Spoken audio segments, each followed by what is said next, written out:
చరణం కరవాణి శర్మదం తే చరణం వాణి చరాచరోపజీవ్యం కరుణామసృణైః కటాక్షపాతైః కురు మాం అంబకృతార్థ సార్థవాహం. శారదా శారదాంభోజవదనా వదనాంబుజే సర్వదా సర్వదాస్మాకం సన్నిధిః సన్నిధిం క్రియాత్. విమలపటీ కమలకుటీ పుస్తక రుద్రాక్ష శస్తహస్తపుటీ కామాక్షి పక్ష్మలాక్షి కలిత విపంచీ విభాసి వైరించి వాగర్థావివ సంపృక్తౌ వాగర్థ ప్రతిపత్తయే జగతః పితరౌ వందే పార్వతీ పరమేశ్వరౌ. నారాయణ సమారంభాం వ్యాస శంకర మధ్యమాం అస్మదాచార్య పర్యంతాం వందే గురు పరంపరాం. నారాయణం నమస్కృత్య నరం చైవ నరోత్తమం దేవీం సరస్వతీం వ్యాసం తతో జయముదీరయేత్. యజ్ఞేశ అచ్యుత గోవింద మాధవ అనంత కేశవ కృష్ణ విష్ణో హృషీకేశ వాసుదేవ నమోస్తుతే. త్రయస్త్రింశత్కోటి దేవతా సహిత గంగాన్నపూర్ణాంబికా విశాలాక్షి భవానీ సమేత శ్రీ కాశీ విశ్వేశ్వర మహాజ్యోతిర్లింగాయ నమః. కాశీమాతకు నమస్కరిస్తూ గంగామాతకు అంజలిస్తూ సర్వదేవతాత్మకమైన విశ్వేశ్వర మహాజ్యోతిర్లింగానికి ప్రణమిల్లుతూ స్వామి సన్నిధిలో చెప్పుకు వస్తున్నటువంటి రుద్ర మహిమ, అందులో రుద్రనామానుకున్న 12 రకాల అర్థాలు చెప్పుకుంటూ ఘోర అఘోర శివ ఈ 3 విధములుగా రుద్రతత్వాన్ని మనం పరిశీలిస్తున్నాం. రుద్రుడు ఏకు అయినప్పటికీ అనేక రూపములుగా ఉన్నాడు. ఈ అనేకం అన్నప్పుడు త్రేధ, అష్టధ, ఏకాదశధ, బహుధ, పంచధ ఇన్ని విధములుగా రుద్రతత్వాన్ని ఉపాసిస్తున్నాం. ఈ వివిధ రుద్రులందరూ విశ్వమంతా వ్యాపించి ఉన్నారు. కానీ అనేక రుద్రులున్నా ఏకరుద్ర స్వరూపము కనుక అనేక రుద్ర నమస్కారము ఏకరుద్ర జ్ఞానము మనకి కలిగించేటువంటి గ్రంథము రుద్ర నమకం. 11 అనువాకాల్లో పరమేశ్వరుడు సర్వాంతర్యామిగా, సర్వేశ్వరుడుగా, సర్వవ్యాపకుడుగా గోచరిస్తున్నాడు. ఈ 3 విధములుగా పరమేశ్వర జ్ఞానం మనకు కలిగిస్తోంది కనుక రుద్రం కర్మలో అంగంగా, ఉపాసనలో భాగంగా, ఉపనిషత్తుగా కూడా వ్యవహరింపబడుతున్నది కనుక కాండద్వయం కాండత్రయం అని చెప్పబడుతున్న సమస్త వేదసారం రుద్రంగా ప్రస్తావన చేయబడుతూ యజుర్వేదాంతర్గతమైనప్పటికీ కూడా ఇతర ఉపనిషత్తుల ఆధారం కూడా కలుపుకున్నాం. ఎందుకంటే ఉపనిషత్తుల్లో కూడా రుద్రాన్ని ప్రస్తావించడానికి కారణం అది ఎంత వేద భాగమో అంత వేదాంత భాగం అని చెప్తూ సుబ్రహ్మణ్యుడు శివుని ఉద్దేశిస్తూ రుద్ర అర్థ శ్లోకములు 215 చెప్పుకున్నాడని వివరించుకున్నాం. అదేవిధంగా అప్పయ్య దీక్షితుడు గారి రచన కూడా ప్రస్తావన చేసుకున్నాం. ఒక మాట మనకి శాస్త్రముల్లో చెప్తున్నటువంటి మాట, వేదాలలో శతరుద్రియము, దేవతల్లో మహేశ్వరుడు, క్షేత్రాల్లో కాశీ, మంత్రాల్లో పంచాక్షరిని ఆ స్వరూపము అని శివుడు అన్నట్లుగా మనం వివరించుకోవడం జరిగింది. ఆదిత్యాత్మక రుద్రుడు, పర్జన్య స్వరూపుడైన రుద్రుడు, బహువిధ రూపాలతో ప్రకృతిలో ఉన్న వృక్షములు, వాయువులు, వివిధములైనటువంటి మార్గములు ఇవన్నీ రుద్రస్వరూపాలకు దర్శిస్తూ సర్వం శివం అనేటువంటి జ్ఞానాన్ని గ్రహించాం. సూత సంహిత అనే గ్రంథంలో చిట్ట చివరికి సూత పౌరాణుడు మాట చెప్తాడు. అది కొన్ని 100 అధ్యాయాలు ఉంటాయి. అన్నీ అయ్యాక సర్వసారం ఒక్క మాటలో చెప్తాను, నీకు తెలుసుకో, అదొక్కటి గ్రహిస్తే చాలయ్యా అన్నాడు. ఏమిటి అంటే ఒకటే మాట అంటే 2 పదాలు ఉన్నాయి అందులో, సర్వం శివం, ఏమీ లేదండి. సర్వం శివం, మయం కూడా కాదు, సర్వం శివం. మయం అనే మాట పదార్థ జ్ఞానంతో అంటాం. ఒక పదార్థం అంటే ఉంగరం బంగారమయం అన్నప్పుడు మనకు ఉంగరం అనే దృష్టి ఉంది, బంగారం అనే దృష్టి ఉంది. ఉంగరం అనే దృష్టి పోయి కేవలం బంగారం అనే దృష్టి ఉన్నప్పుడు అది బంగారం అని అంటాం మనం ఇక్కడ. అలాగా నామరూపములన్నీ ఉంగరములు వంటి అయితే పరమేశ్వరుడు బంగారం వంటి వాడు. ఉంగరమంతా బంగారమైనట్టు నామరూపాలన్నీ పరమాత్మ స్వరూపమే. అందుకే నామరూపాలు దాటిపోయిన పరమాత్మను మనం తెలుసుకోగలగాలి. అది ప్రతి నామరూపాల్లో ఉన్నాడు, నామరూపాలకు అతీతంగా ఉన్నాడు. అందుకే సర్వం శివమయం అనుకున్న సూతుడు సర్వం శివం అన్నాడు. అది గొప్ప విషయం. ఆ జ్ఞానం కలిగించేటువంటి గ్రంథము రుద్రము. రుద్ర అనే మాటకున్న 12 అర్థాల్లో సాక్షాత్ ప్రణవస్వరూపుడని, ఆత్మస్వరూపుడని, అంతరిచ్చంతి తం జనే పరో మనీషయ అని ఋగ్వేదమంత్ర ఆధారంగా ఉత్కృష్టమైన బుద్ధి ద్వారా తనలోని రుద్రుని తెలుసుకున్నట్టుకై మహాత్ములు ప్రయత్నిస్తున్నారు అన్నారు. అంటే ఎక్కడున్నాడు రుద్రుడు? ఆత్మగా మనలోనే ఉన్నాడు అనే విషయాన్ని తెలియజేస్తూ పంచాక్షరి ప్రస్తావన రుద్రంలో ఎక్కడుందో ఇవాళ చెప్పుకుందాం అని చెప్పుకున్నాం. పంచాక్షరి ప్రస్తావన వల్ల రుద్రానికి ఇంకా గొప్పతనం వచ్చింది. రుద్రమంత్రం ఎంత గొప్పదవడం కారణం ఏంటయ్యే అంటే పంచాక్షరి మంత్రం వల్ల.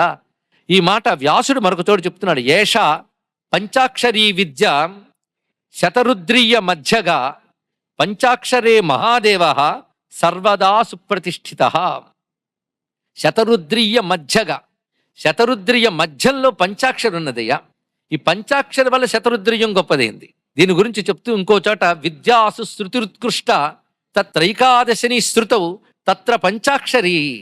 ఇంకా 4వ వాక్యం తర్వాత చెప్పుకుందాం. 3 వాక్యములు ఆ శ్లోకంలో ప్రధానంగా విద్యాసు శృతి ఉత్కృష్ట, విద్యలన్నిట్లో గొప్పది వేద విద్య. వేదములో గొప్పది ఏమంటే రుద్రైకాదశిని శృతవు, 11 అనువాకాల రుద్రము దానిలో గొప్పది. అందులో గొప్పది ఏమిటయ్యా అంటే తత్ర పంచాక్షరి, దానిలో పంచాక్షరి విద్య గొప్పది. ఒక విలువైన వస్తువుని దాచినట్లుగా, ఒక బంగారమో ఒక రత్నమో మనం తెచ్చుకున్నప్పుడు దాన్ని ఒక చిన్న పెట్టెలో పెట్టి దానికి ఒక మఖమల గుడ్డ చుట్టి దాన్ని ఒక బీరువాలో లాకర్లో పెడతాం. అలాగే వేదమనే బీరువాలో, రుద్రమనే లాకర్లో, అష్టమోనువాకమనే పెట్టెలో పంచాక్షరి రత్నం పెట్టారు. పంచాక్షరి అంత గొప్పది. అసలు రుద్రానికి అంతటికి వెలుగు పంచాక్షరిట. దానివల్ల రుద్రం గొప్పదైంది, రుద్రం వల్ల వేదం గొప్పదైంది. ఇంకా చెప్పాలంటే వేదానికి హృదయస్థానంలో ఉంది యజుర్వేదం. 3 వేదాల్లో ఋగ్యజుస్సామముల యందు మధ్యస్థానంలో ఉంది. దానికి మధ్యలో ఉంది రుద్రనమకం, దానికి మధ్యలో 8వ అనువాకం, దానికి మధ్య భాగంలో పంచాక్షరి ఆవిష్కరణ జరుగుతుంది. ఈ ఆవిష్కరించిన తీరే చాలా విశేషం.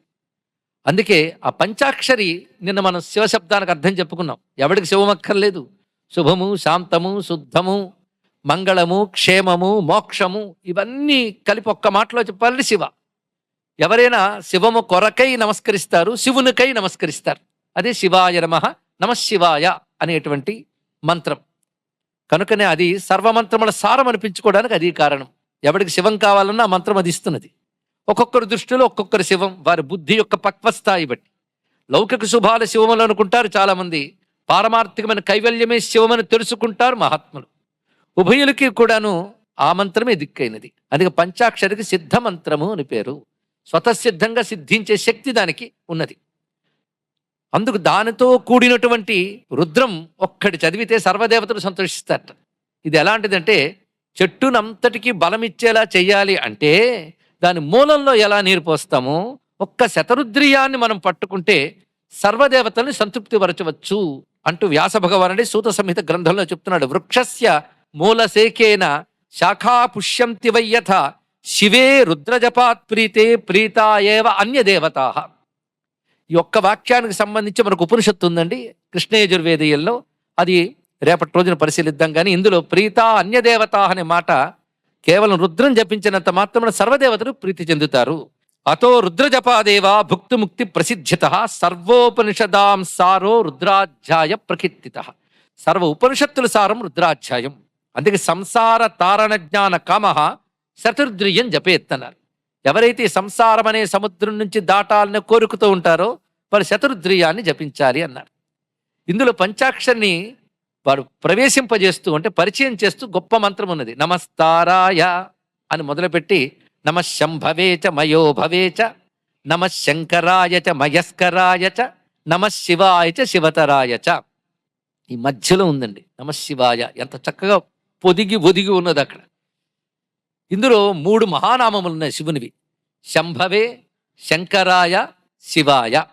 ఈ 3 నామములు అంటే శంభు, శంకర, శివ. నిజంగా చెప్పాలంటే ఇవే పెద్ద త్రిశూలం లాంటివండి 3 పరమేశ్వరుని నామాల్లో. ఈ 3ంటికి ఒక ఉత్కృష్ట స్థితి ఉన్నది. అది శంభో శంకర శివ అనుకున్న చాలు తరించిపోతాం. రుద్రునుకున్నటువంటి సహజ స్వభావ సిద్ధమైన శివత్వం ఈ 3 నామములో చెప్పబడుతుంది. ఇక్కడ శంభు అనే మాటకి అర్థం శం అంటే సుఖం, శాంతి, శుద్ధత, ఇలాగ అన్ని మంచి అర్థములు. సుఖము ఇవన్నీ శం శబ్దం ద్వారా చెప్పబడుతున్నాయి. ఈ సుఖములకు, శాంతికి, శుభమునకు, క్షేమమునకు ఎవడు మూలమో, భూహు అంటే ఆధారము, మూలము అనర్థం. ఎవడు మూలమో వాడు శంభు. కనుక అన్ని శుభాలకి అన్ని సుఖాలకి మూలమైన కేవలం మూలం మాత్రమే కాదు, సర్వజీవులకు ఆ సుఖాన్ని శుభాన్ని అందిస్తాడు. కనుక శం కరోతి ఇది శంకర. అయితే శుభం ఇవ్వడం, శుభానికి మూలం కావడం కాదయ్యా, శుభం ఆయన స్వభావం అని చెప్తూ శివాయ అన్నారు. చివరికి వచ్చేప్పటికల్లా శుభాలకు మూలమైన వాడు, శుభములు కలిగించువాడు అని చెప్తూ శుభమే తానైన వాడు అని చెప్పారు కనుక ఆ మాటకు మరింత విశేషం ఉంది. అయితే ఆయన శుభమేనండి ఒప్పుకుంటాం, మరో శుభం ఏదైనా చెప్పండి అని అక్కడంటామోనని తర్వాత వాక్యం శివతరాయ అన్నారు. ఇక్కడ ఆయన మించి మరొక శివం లేదు. వీడిని వేటితో పోల్చి చూసినా ఆయన్ని మించిన శివం లేదు కనుక శివతర. ఇది కంపేరిటివ్ కాదు. ఆయన్ని మించిన శివం లేదని మరొక చోట మీడిష్టుమ శివతమ శివోన సుమనా భవాని, అక్కడ శివతమ అన్నారు, ఇక్కడ శివతర అన్నారు. శివ, శివతర, శివతమ, 3 శబ్దములు. శివ అంటే శుభము, శివతర అంటే దేనితో పోల్చి చూసినా అది గొప్పదే, అసలు దాన్ని మించిన శివం లేదు కనుక శివతమ. 3 మాటలు మనకి కనబడుతున్నాయి రుద్రంలో. శివ, శివతర, శివతమ 3. అందుకే ఆయన కంటే శుభం ఎక్కడున్నది కనుక రుద్రుడు కంటే మంగళం కలిగించేవాడు మరొకడు లేడు. బ్రహ్మతన్ మంగళం పరం అని వేదం చెప్పినది ఆ బ్రహ్మమే రుద్రుడు అనే ప్రతిపాదన. అలాంటి పంచాక్షరి విద్య గురించి మాట్లాడుకున్న ధన్యులమే. అయితే పంచాక్షరి అష్టమోనువాకంలో వచ్చింది. అష్టమోనువాకం ప్రారంభం నమ సోమాయచ రుద్రాయచ. ఎంత బాగున్నదో.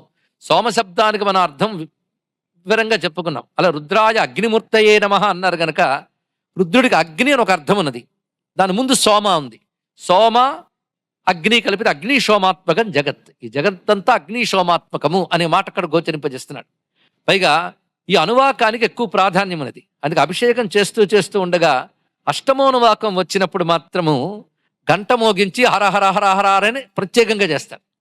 ఇంకోటి కూడా శాస్త్రంలో ఏం చెప్తున్నారంటే 11 అనువాకాలు నీకు చెయ్యడానికి అవకాశం లేకపోతే నమకంలో 8వ అనువాకము, చమకంలో 3వ అనువాకం చేసుకున్నారు. చమకంలో 3వ అనువాకం అంటే శంచమే మయశ్చమే ప్రియంచమే అనుకామశ్చమే అది వస్తుంది అక్కడ. ఇక్కడ నమస్సోమాయచ రుద్రాయచ అంటే మొత్తం నమకంలో సారంగా ఉన్నది అష్టమోనువాకం. అదొక్కడు చేస్తే మొత్తం చేసినట్లు అన్నారు. అదేవిధంగా మీకు మునుపు చెప్పిన రుద్రమంత్రములను ఇందులో వస్తాయి. అసౌ యస్తామ్రవో అరుణ ఉతబభృ సుమంగళ అది ప్రథమోనువాకంలో మంత్రం. అష్టమోనువాకంలో నమస్తామ్రాయ చారుణాయ చ నమ శంగాయ చ పశుపతయే చ అంటూ తామ్రాయ అరుణాయ నా ప్రథమోనువాకంలో చెప్పిన సారవాక్యములు కూడా ఉన్నాయి. ఇలా మొత్తం తర్వాత వచ్చే అనువాకములు అంతవరకు జరిగిన అనువాకముల యొక్క సారమంతా అష్టమోనువాకంలో కనబడుతుంది. దీని సారం నమశివాయలో గోచరిస్తుంది. ఇంకప్పుడు శ్లోకం పూర్తి చేద్దాం. ఇందుకు 3 పాదములు మాత్రమే చెప్పుకున్నాం. విద్యాసు శృతి రుత్కృష్ట తత్ర ఏకాదశిని శృతౌ తత్ర పంచాక్షరి. అందులో పంచాక్షరి గొప్పది కదా. తత్ర శివ ఇత్యక్షరద్వయం. ఆ పంచాక్షరిలో మళ్ళీ అది గొప్పదే అంటే శివ అని 2 అక్షరాలయ్యా అన్నాడు ఇక్కడ. అంటే దీన్ని బట్టి మొత్తం రుద్ర మంత్రాలకి వేదమునికి కూడా ప్రాణస్థానంలో ఉన్నదేంటి శివ. ఆ 2 అక్షరములే. మొత్తం రుద్ర మంత్రాలకి వేదమునికి కూడా ప్రాణస్థానంలో ఉన్నదేంటి శివ. ఆ 2 అక్షరములే. అందుకే దీనికి ఒక పేరు ఉన్నది, శృతి జీవరత్నం అని పేరు. జీవరత్నం అంటే చైతన్యవంతమైన రత్నం, జడప్రాయమైనటువంటి శిల కాదది. చైతన్యవంతమైన రత్నం కనుక జీవరత్నం. కనుక శివ అనే మాటకి జీవరత్నం అని పేరు. దేనికి జీవం అంటే శృతికి జీవరత్నం అన్నారు. అంటే వేదమునికే అది జీవరత్నము, వేదానికే ప్రాణస్వరూపము అయినటువంటిది నమశివాయ. దీనికి భాష్యము చాలా విస్తారంగా శివపురాణంలో ఆగమాల్లో ఉన్నది. ఇది కాకుండా శంకర భగవత్పాదుల వారి యొక్క ప్రధాన శిష్యులైన పద్మపాదాచార్యుల వారు పంచాక్షరి భాష్యాన్ని మహావాక్యములతో అన్వయిస్తూ చెప్పారు. ఎందుకంటే సన్యాసిక మంత్రానుష్ఠానాలు ఉండవు. ఒకటే మహావాక్య మననం. ప్రజ్ఞానం బ్రహ్మ, అహం బ్రహ్మాస్మి, తత్వమసి, అహిమాత్మ బ్రహ్మ. ఈ 4 మహావాక్యముల యొక్క సారము పంచాక్షరి. అది సామాన్యులకి శుభం కలిగించే మంత్రము. వాడు శివానుగ్రహం వల్ల సామాన్య స్థితి దాటి విచారణ శక్తి వస్తే అదే మహావాక్యంలా పనిచేస్తుంది. అందుకే మళ్ళీ సన్యాసాశ్రమం స్వీకరించి మహావాక్య మననం అవసరం లేకుండా పంచాక్షరి మంత్రార్థ మననం చేస్తే అదే బ్రహ్మ విచారణ కింద పనిచేసి ముక్తిని కూడా ఇస్తుంది అయ్యా అన్నాడు. అందుకే ముక్తి కలిగించేటువంటి మహామంత్రం. దీన్ని ఎలా పరిచయం చేస్తున్నాడు చూడండి. నమస్తారాయ అది పరిచయం. దానికంటే ముందు నమస్సోమాయ. సోమాయ అంటే ఉమాసహిత. ఇది మన అర్థం చెప్పుకున్నాం. ఉమతో కూడినటువంటి వాడు. ఇక్కడికి వచ్చేటువంటి అమ్మవారు వచ్చారట. రుద్రంలో మనం మొదటి నుండి చెప్తున్నటువంటి ఉభయులు కలిసి ఉన్నారు. ఇక్కడికి వచ్చేటప్పటికల్లా నేరుగా కనబడుతుంది ఆవిడ. ఉమా సా ఉమా సోమ. కానీ ఉమాసహితుడు రుద్రుడు వచ్చాడు, కానీ అమ్మవారితో వచ్చాడు. ఇక్కడ ఉమానామానికి అభినవ శంకరులు అలాగే సాయణాచార్యుల వారు మొదలైన వారు భాష్యం రచిస్తూ గొప్ప అంశాన్ని ప్రస్తావన చేశారు. ఇది విశేషించి ఉమానామంతో చెప్పడం వేదముల్లో పరమేశ్వరుని ఉమాపతిగానే వర్ణించారు. సూర్యమండలాంతర్గతుడైనటువంటి హిరణ్మయ పురుషుడు బంగారు రూపంతో ఉన్నవాడు. ఆ ప్రణఖాత్ సర్వయేవ సువర్ణ అని ఉపనిషత్తు చెప్తోంది. హిరణ్య భాగ వేసేనాన్యే దిశాంచపతయే నమః అనే మంత్రానికి సరిగ్గా తైత్రీయంలోనే హిరణ్య భాగవే హిరణ్య రూపాయ హిరణ్యవర్ణాయ హిరణ్యపతయే అంబికాపతయే పశుపతయే ఉమాపతయే లేదా ఉమాపతయే పశుపతయే నమః. అక్కడ ఉమాపతి అనే మాట శృతిలో చెప్పబడుతుంది. అంతేకాదు, ఎంత శృతి చెప్తున్నాం అంత ఉపనిషత్తు ప్రమాణం చూపిస్తున్నాం కనుక ఉపనిషత్తుల్లోకి వెళితే కేనోపనిషత్తు యందు స్పష్టంగా ఇంద్రునికి బుద్ధి చెప్పడానికి, దేవతలకు బుద్ధి చెప్పడానికి పరమేశ్వరుడు ఒక మహాగ్నిలింగంగా ఆవిర్భవించాడని కథ. అలా ఆవిర్భవించినప్పుడు నువ్వు ఎవరు అని ఇంద్రుడు అడిగితే వెంటనే ఆ పరమేశ్వరుడు అక్కడ అంతర్ధానమై అక్కడ కనబడినది సతస్మిన్నేవాకాశే శ్రియమాజగామ. ఆ అంతవరకు రుద్రుడుండి అంతర్ధానమైన స్థానంలో అమ్మవారు కనబడ్డారు. ఒక స్త్రీ కనబడింది.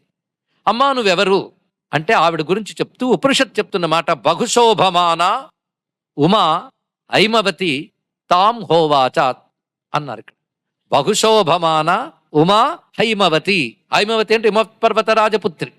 మరి హిమపర్వత రాజపుత్రిగా పుట్టక ముందు అమ్మవారు లేరా అంటే అప్పుడు హైమవతికి మరొక అర్థం ఉందయ్యా అన్నాడు.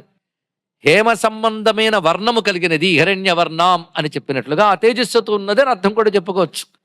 అప్పుడు బహుశోభమాన అనేక విధాల శోభలతో ఉందిట. శోభకు మరొక పేరే సౌందర్యం, సౌందర్యానికి మరొక పేరే సుందరి.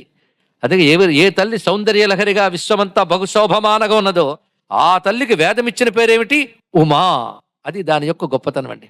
ఉమా హైమవతి అని చెప్పారు. అటువంటి ఉమాదేవి అక్కడ సాక్షాత్కరించినది అని అంటే శృతియందు అమ్మవారి పేరు ఉమా అని అటు వేదమనందు వేదాంతమనందు ప్రతిపాదింపబడింది. అందుకే రుద్రంలో సోమాయ అన్నప్పుడు ఉమాతత్వాన్ని తెలుసుకుంటున్నాం. పైగా ఉమా అంటే మరొక అర్థం చెప్తున్నారు వేద సమ్మతంగా. ఉమేతి ప్రణవవర్ణస్య వ్యత్యాస రూప అన్నారు. ఓం అన్నప్పుడున్న అకార ఉకార మకారముల యందు అకారం లీనమై తీసివేసి కాదు, పోనీ ప్రస్తుతం అకారం పక్కకు పెట్టండి, మిగిలినటువంటి 2 అక్షరాలు ఉమా. అయితే అకారం తీసేవద్దు, మకారానికి తగిలించాలి తీసుకువెళ్ళి, అప్పుడు ఉమా అయిందయ్యా అన్నాడు ఇక్కడ. కనుక ఉమా ఎవరయ్యా అంటే ప్రణవవర్ణస్య వ్యత్యాస రూప. నిన్నటి వరకు రుద్రుడు అంటే ప్రణవం ప్రణవం అని బహువిధాలుగా చూపిస్తూ ప్రణవంలో ప్రధానంగా వినబడే 3 శబ్దములు, వినబడిన సూక్ష్మధ్వనులు 8, కలిపితే 8, 3, 11. ఈ 11 రుద్రుడి స్వరూపమే ఓంకారం అని చెప్పుకున్నాం. ధ్వనిభిరవరుంధానమణుభి అని పుష్పదంతుల వారి యొక్క మాట సహాయంతో కూడా వివరించుకోవడం జరిగింది. అలా ప్రణవం ఓం శివుడైతే అందులో ఉన్న ఉమా శక్తి అయ్యా అన్నారు. కానీ ఉమా ఏది? ప్రణవవర్ణం యొక్క మరొక రూపమే. త్రియక్షరి దివ్యగంధాఢ్య అంటున్నాం కదా, ఆ త్రియక్షరి ఉమా అయింది. ఈ ఉమా పరాశక్తి ప్రణవ అని మరొక చోట శృతివాక్యమే ప్రమాణంగా గోచరిస్తున్నది. అదే ముముక్షయా పురాకేచిత్, ఇది కేనోపనిషత్తు మొదలైన వాటి ఆధారంగా చెప్తున్న శాస్త్రవాక్యములు. ముముక్షయా పురాకేచిత్ మునయో బ్రహ్మవాదిన సంశయావిష్ట మనసో విమర్శంతి యథాతథం. మునులు, బ్రహ్మవాదులైన మునులు, వాళ్ళు ఆలోచిస్తున్నట్ట సంశయంతో. మాటలు కొంచెం వింటే బ్రహ్మవాదులు అంటే అర్థం ఏంటంటే బ్రహ్మము తప్ప మరో కాలక్షేపం లేనివారు బ్రహ్మవాదులు. వారికి లోక విషయములు లేవు. వాళ్ళు మాట్లాడితే బ్రహ్మము, భావిస్తే బ్రహ్మము, అనుభవిస్తే బ్రహ్మము. అలాంటి వాళ్ళు కూడా ఈ జగత్తు గురించి ఆలోచించడం మొదలుపెట్టారు. అంటే బ్రహ్మతత్వ చింతనలో భాగముగా విమర్శ చేస్తున్నారంటే ఆలోచన చేస్తున్నారు. అప్పుడు వాళ్ళు అర్థం చేసుకున్నారంటే వేదము ద్వారా ఏం వినాలో విన్నాం, ఏం తెలుసుకున్నామో తెలుసుకున్నాం. అంటే శబ్దం ద్వారా తెలుసుకోవాల్సినవన్నీ తెలుసుకున్నాం. ఆ తెలుసుకున్న దాన్ని ఇప్పుడు మౌనంతో శబ్దంతో విషయం తెలిసిపోదు. శబ్దం ద్వారా మనం చేయవలసింది ఒకటి ఉంది. అదేమిటంటే తే ధ్యానయోగానుగత పశ్యన్ త్వామేవ దేవీం సగుణైర్నిగూఢాం. వాళ్ళు ధ్యానయోగాన్ని అవలంబించారు. అంటే భగవంతుడు ధ్యానానికి మాత్రం అనుభవానికి వస్తాడు. ఆ ధ్యానంలోకి వెళ్ళినప్పుడు వాళ్ళు వేసుకున్న ప్రశ్నలు, ఏ ప్రశ్నలు వేసుకుని ధ్యానంకి వెళ్ళారు చూడండి. కిం కారణం, కుతో జాత, జీవామహ కేన వావయం. ఈ సమస్తమునికి ఏది కారణము, దేనివలన ఇదంతా కలుగుతున్నది, దేనివలన జీవిస్తున్నది. కేన అని వచ్చింది కదా, ఈ కేన అనే శబ్దంతో వచ్చింది కనుక దాని పేరు కేనోపనిషత్తు. అసలు తలవకార ఉపనిషత్తు అంటారు దాన్ని, కానీ కేన అనే శబ్దం ఉండడం వల్ల కేనోపనిషత్తు అని వచ్చింది ఇక్కడ. అప్పుడు వాళ్ళు ధ్యానయోగంలోకి వెళితే అప్పుడు వరకు ఒక అనుగ్రహం లభించింది. తే ధ్యానయోగానుగత ప్రాపశ్యన్ శక్తిమైశ్వరం. వాళ్ళకి ఐశ్వర శక్తి కనబడిందట. ఐశ్వర శక్తి అంటే ఈశ్వరుని యొక్క శక్తి. ఆ శక్తి గురించి విశేషాలు చెప్పారు. పాశ విచ్ఛేదిక సాక్షా నిగూఢాం స్వగుణైర్భృషాం. తన అనంత గుణములతో గూఢముగా ఉన్నటువంటి పాశవిచ్ఛేదికా శక్తి. అంటే అమ్మవారికి 3 విశేషాలండి. ఇంకా చెప్పండి 4 విశేషాలు. ఈశ్వరుని శక్తి ఒక విశేషము. రెండవది తన గుణములతో తాను కప్పబడి ఉన్నది. అంటే తాను ప్రకటిస్తున్న గుణముల లోపలుంది. సూర్యుడు ఎందుకు కనబడట్లేదయ్యా అంటే ఆయన కాంతి వల్లే కనబడట్లేదు. అవునా లేదా అండి? సూర్యుని తేరిపారు బింబం ఎందుకు చూడలేము? ఆయన యొక్క కాంతి అంత ప్రగాఢంగా ఉంది. కానీ సూర్యుడు తన కాంతిలో తాను గూఢమైనట్లు అమ్మవారు తన అనంత గుణముల్లో తాను గూఢమై గోచరిస్తున్నారు. అయితే ఆ తల్లి ఏం చేసిందంటే పాశ విచ్ఛేదికి. అది అమ్మవారి యొక్క ప్రధానమైన అనుగ్రహం ఏంటంటే పాశాన్ని తీసేస్తుంది. పాశాలు అంటే బోల్డ్ ఉన్నాయి, కానీ ఒక్కటే పేరు చెప్పుకుంటే మనకు సౌకర్యం. ఇన్ని పాశాలను భయపడకుండా ఉండడానికి. ఏనుగుని తాడుతో కడతారు, చేంతాడు. చూడ్డానికి ఒక తాడే, కానీ ఆ తాడులో ఎన్ని తాళ్ళు పేనుతారో చూడండి. ఇక్కడ అలాగే రకరకాల మాయా వికారాలు పేనిన పెద్ద తాడు పేరు అవిద్య. ఈ అవిద్య అనే పాసంతో చుట్టబడినటువంటి వాడు ఎన్ని కబుర్లు చెప్పినా, ఎన్ని విషయాలు విన్నా, ఎన్ని మాలికలు తిప్పినప్పటికీ కూడా మాయను ఛేదించలేరండి. అది ఛేదించాలంటే ఈశ్వరానుగ్రహం ఉండాలి. ఈశ్వరుని యొక్క అనుగ్రహానికి మరొక పేరు ఉమాదేవి. ఈశ్వరుని దయ అమ్మవారు. జగత్రాతం శంభోర్ జయతి కరుణ కాచిదరుణ అన్నట్లుగా ఆ తల్లి అనుగ్రహించాలి. పాశ విచ్ఛేదిక అని మాట చాలా గొప్పది. కనుక నా మహానుభావులు ధ్యానంలోకి వెళ్ళినప్పుడు తయా విచ్ఛిన్న పాశాస్తే, ఇక్కడ తయా విచ్ఛిన్న పాశాహ, ఆమె చేత పాశములు ఛేదింపబడిన వారి అప్పుడు సర్వకారణ కారణం శివం, సర్వకారణ కారుణ్ణైన శివుణ్ణి చూశారు. అంటే అమ్మ అనుగ్రహించి పాశం విప్పితే, అజ్ఞాన పాశం విప్పితే కనబడే బ్రహ్మమే శివుడు. కనబడే బ్రహ్మం అంటే అనుభవానికి వచ్చే బ్రహ్మం. ఇక్కడ వేదంలో పరమాత్మను చూచుట అంటే అనుభవమునకు తెచ్చుకొనుట అర్థం. ఇక్కడ చూచేమంటే పదార్థం కాదు కదా భగవంతుడు, పరమార్థం. పరమార్థానుభవం కావాలి అంటే పాశం తొలగాలి. పాశం తొలగనంత వరకు మంత్రాలు కబుర్లు ఏమీ చేయలేవండి. అందుకే న జపైర్న సమాధిభి అన్నారు. ఇక్కడ వీటి దొరకదు. న కర్మణ న ప్రజయ ఇత్యాదుల చేత లభించేది కాదు. కేవలం అమ్మ అనుగ్రహం వల్ల మాత్రమే. ఆవిడ పాశం విచ్ఛేదనం చెయ్యగానే అప్పుడు చూశారు అవన్నీ. సర్వకారణ కారణం, కారణములకు కారణమైన వాడిని చూశారు. వాడెవరయ్యా అంటే మహాదేవం, మహాదేవుడిని చూశారు. ఆ మహాదేవుడు ఎవరంటే శక్తియుతం. చూసారా, అమ్మవారు పాశం ఛేదించి పక్కకి వెళ్ళిపోయిందా? అప్పుడు శివుడు ఒక్కడే కనబడ్డా? కాదు, శక్తితో ఉన్న శివుడిని చూశారట. అది గొప్ప విషయం. అంటే శక్తి ఎప్పుడు ఆయన వేడదండి. అంతకుముందు ఆవిడొక్కరే కనబడ్డట్టు కనబడ్డారు, కానీ పాశం తీసేసాక ఆవిడొక్కరు కాదు, ఇద్దరు అని తెలిసింది. ఇద్దరు వేరు కాదు, ఒకటే అని తెలిసింది. ఇక్కడ అది శక్తియుతం మహాదేవం అపశ్యన్ జ్ఞాన చక్షుషా. మొత్తానికి ఒక్కటి తెలిసింది ఏంటంటే అమ్మ దయ్య లేనిది అయ్యో దొరకడు. అందుకే అమ్మవారు ఎవరయ్యా అంటే ఒక్క మాటలో బ్రహ్మ విద్య అన్నారు. బ్రహ్మ విద్య పార్వతీదేవి, బ్రహ్మము శివుడు. అంటే బ్రహ్మ విద్య ద్వారా బ్రహ్మం తెలియబడుతున్నాడు కదా. కానీ బ్రహ్మ విద్య బ్రహ్మం వేరా. అక్కడ సూర్యుడున్నాడన్న విషయం ఆయన వెలుగు వల్లే నువ్వు తెలుసుకున్నావు. తెలుసుకున్నాక వెలుగుని సూర్యుడిని కలిపి చూస్తావు. కనుక అమ్మ వల్లనే శివుడిని తెలుసుకుని అమ్మని శివుడిని కలిపి చూస్తావు. కనుక బ్రహ్మ విద్య బ్రహ్మము ఒకటిగానే తెలియబడుతున్నది. అందుకే పార్వతీ పరమాదేవి బ్రహ్మ విద్యా ప్రదాయని తస్మాత్ సహతయా శక్త్యా హృది పశ్యంతి ఏ శివం తేషాం శాశ్వతకీ సిద్ధి నేతరేషాం ఇతి శృతి. ఎవరైతే శక్తి సహితంగా శివుణ్ణి ఆరాధన చేస్తారో వారికి మాత్రమే ముక్తి సిద్ధి లభిస్తుంది. ఇది అటు ఉపనిషత్తులు, ఇటు వేదములు, వివిధ శాస్త్రములు, ఆగమాలు తీర్మానించినది.